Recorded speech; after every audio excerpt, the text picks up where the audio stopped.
Tamil cinema മേഖലയിലെ സ്ത്രീകളുടെ പ്രശ്നങ്ങൾ പഠിക്കാൻ ഹേമ കമ്മിറ്റി മാതൃകയിൽ ഒരു കമ്മിറ്റി നിലവിൽ വന്നു. അഭിനേതാക്കളുടെ സംഘടനയായ നടികർ സംഘമാണ് കമ്മിറ്റി രൂപീകരിച്ചത്. സ്ത്രീകൾക്ക് പരാതി പറയാനുള്ള സ്ഥിരം സംവിധാനം എന്ന നിലയിലാണ് കമ്മിറ്റി പ്രവർത്തിക്കുക. കമ്മിറ്റിക്ക് ലഭിക്കുന്ന പരാതികളിൽ കുറ്റം തെളിയിക്കപ്പെട്ടാൽ സിനിമയിൽ നിന്ന് 5 വർഷം വിലക്കേർപ്പെടുത്തും. അതിജീവിതർക്ക് നിയമസഹായം നൽകുമെന്നും നടികർ സംഘം വ്യക്തമാക്കി. എ.പി. നദീറ ചേരുന്നു കൂടുതൽ വിവരങ്ങളുമായി. എ.പി. നദീറ, കേരളത്തിലാണെങ്കിൽ AMMA എന്ന താരസംഘടനയുണ്ട്. ആ താരസംഘടന ഹേമ കമ്മിറ്റി റിപ്പോർട്ട് വന്നതിന് ശേഷം തകർന്ന് തരിപ്പണമായ നിലയിലാണ്. ചോദ്യങ്ങൾക്ക് ഉത്തരമില്ല, എൻ്റെ കയ്യിൽ ഉത്തരമേ ഇല്ല എന്ന് തന്നെയാണ് മുൻ പ്രസിഡന്റ് നമ്മളോട് പറഞ്ഞത്. ഈ ഘട്ടത്തിലാണ് ഇപ്പോൾ തമിഴ്നാട്ടിൽ നിന്ന് നടികർ സംഘത്തിൻ്റെതായ ഒരു കമ്മിറ്റി നിലവിൽ വരുന്നത്. എനിക്ക് 2 സംശയങ്ങളുണ്ട്. ആ സംശയത്തിന് മുൻപ് ഈ ഹേമ കമ്മിറ്റിയിൽ നിന്ന് പ്രചോദനം ഉൾക്കൊണ്ടാണോ ഈ നടികർ സംഘം ഇങ്ങനെ ഒരു കമ്മിറ്റി രൂപീകരിച്ചത്?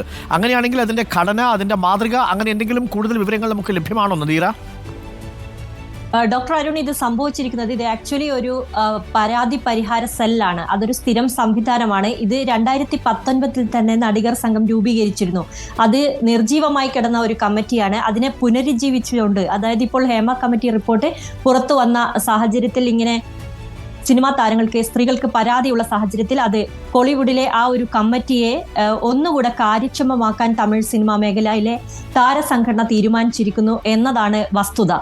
അതിനുവേണ്ടി അവർ ഇന്നലെ 11 മണിക്ക് ചെന്നൈയിൽ യോഗം ചേരുകയും ഈ ഒരു കമ്മിറ്റി ഇനി കാര്യക്ഷമമായി മുന്നോട്ട് പോകണമെന്ന് പ്രഖ്യാപിക്കുകയും അതിൻ്റെ മറ്റ് പ്രവർത്തന രീതികൾ സംബന്ധിച്ചുള്ള വിവരങ്ങൾ പുറത്തുവിടുകയും അത് വാർത്താക്കുറിപ്പായി പുറത്തുവിടുകയുമാണ് ചെയ്തത്. പ്രധാനമായും ഈ കമ്മിറ്റി പറയുന്നത് അവർക്ക് സ്ത്രീകൾക്ക് എന്ത് പരാതി ഉണ്ടെങ്കിലും ഈ കമ്മിറ്റിയിൽ പറയാം. അത് ആദ്യം പോയി മാധ്യമങ്ങൾക്ക് മുന്നിലല്ല പറയേണ്ടത്. കാരണം ഇതൊരു ഇന്റേണൽ കമ്മിറ്റിയാണ്.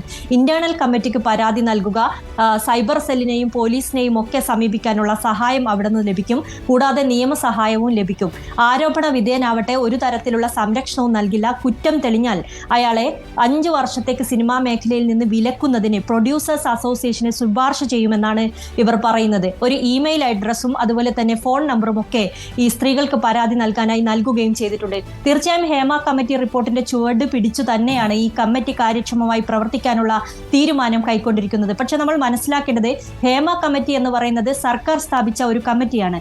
അതുപോലെ ഒരു കമ്മിറ്റി സർക്കാർ തമിഴകത്ത് സ്ഥാപിക്കുകയാണെങ്കിൽ, ഇത്തരത്തിലൊക്കെ പരാതി ഉയർന്നു വരികയാണെങ്കിൽ, ഇപ്പോൾ മലയാള സിനിമ നേരിടുന്നത് പോലുള്ള പ്രശ്നങ്ങൾ തമിഴ് സിനിമാ മേഖലയും നേരിടും.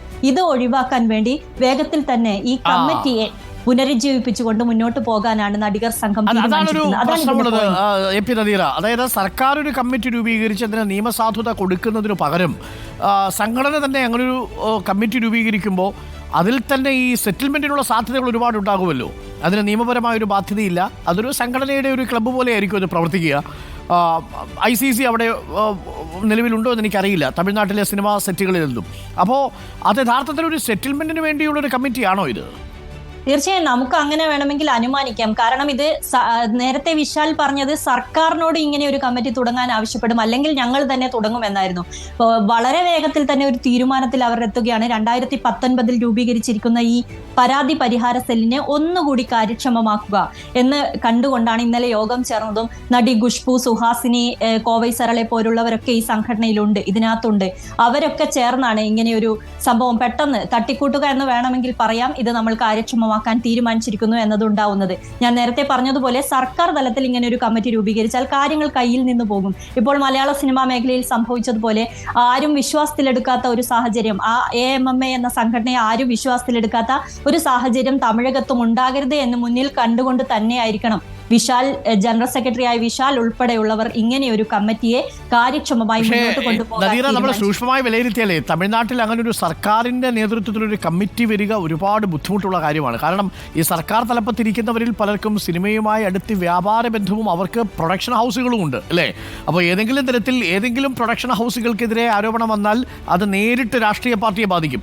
ഇപ്പോൾ സ്റ്റാലിൻ ആണെങ്കിലും ശരി, ദയാനിധി ബാലനാണെങ്കിലും ശരി, അപ്പുറത്ത് ADMK നേതാക്കളാണെങ്കിലും ശരി, ഇവരെല്ലാവരും സിനിമാ വ്യവസായം നടത്തുന്നവരാണല്ലോ. കേരളത്തിലാണല്ലോ VD സതീശനോ പിണറായി വിജയനോ സ്വന്തമായിട്ട് പ്രൊഡക്ഷൻ ഹൗസ് ഇല്ലാത്തത്.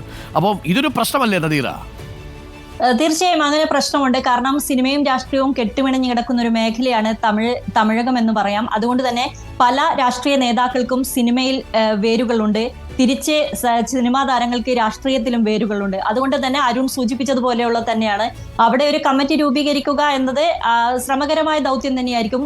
ചിലപ്പോൾ അതിനുവേണ്ടി സർക്കാർ മുൻകൈ എടുത്തില്ല എന്നും വരാം. എങ്കിലും മറ്റിടങ്ങളിൽ നിന്നൊരു പരാതി ഒന്നും വരാതിരിക്കാനാണ് ഇങ്ങനെ ഒരു കമ്മിറ്റി ഞങ്ങളും രൂപീകരിച്ചിരിക്കുന്നു എന്ന് പറയാൻ ഇപ്പോൾ തമിഴ് സിനിമാ മേഖലയ്ക്ക് സാധിച്ചിരിക്കുകയാണ്. ഇത് വളരെ പ്രധാനപ്പെട്ട ഒരു കാര്യമാണ് പ്രിയപ്പെട്ട പ്രേക്ഷകരെ. കേരളത്തിൽ ഇങ്ങനെ ഒരു കമ്മിറ്റി നിലവിൽ വരുന്നതിന്റെ ഒരു കാരണം എന്താണെന്ന് ഇപ്പോൾ നിങ്ങൾക്ക് മനസ്സിലായില്ലേ? കേരളത്തിലുള്ള നേതാക്കന്മാർക്ക് സിനിമാ താല്പര്യങ്ങളുണ്ടാവും, അവർ സിനിമ കാണുന്നവരായിരിക്കും, ചിലർ സിനിമയിൽ അഭിനയിക്കുന്നവരായിരിക്കും. അതൊഴിച്ചു നിർത്തിയാൽ സിനിമാ വ്യവസായവുമായി നേരിട്ടുള്ളൊരു വ്യാപാര ബന്ധം നമ്മുടെ രാഷ്ട്രീയ നേതാക്കളിൽ പലർക്കും ഇല്ല എന്നുള്ളതാണ്. പക്ഷേ തമിഴ്നാട്ടിലോ മറ്റ് സംസ്ഥാനങ്ങളിലോ സ്ഥിതി അങ്ങനെയല്ല. അവർക്കൊരു പ്രൊഡക്ഷൻ ഹൗസ് ഉണ്ടാവും, അവർക്ക് താരങ്ങളുമായി അടുത്ത ബന്ധമുണ്ടാവും. അപ്പോൾ ഏതെങ്കിലുമൊക്കെ പരാതി വന്നാൽ നേരിട്ട് കയറുന്നത് ഈ രാഷ്ട്രീയ നേതാക്കളുടെ ഇടയിലേക്കായിരിക്കും. അതുകൊണ്ടാണ്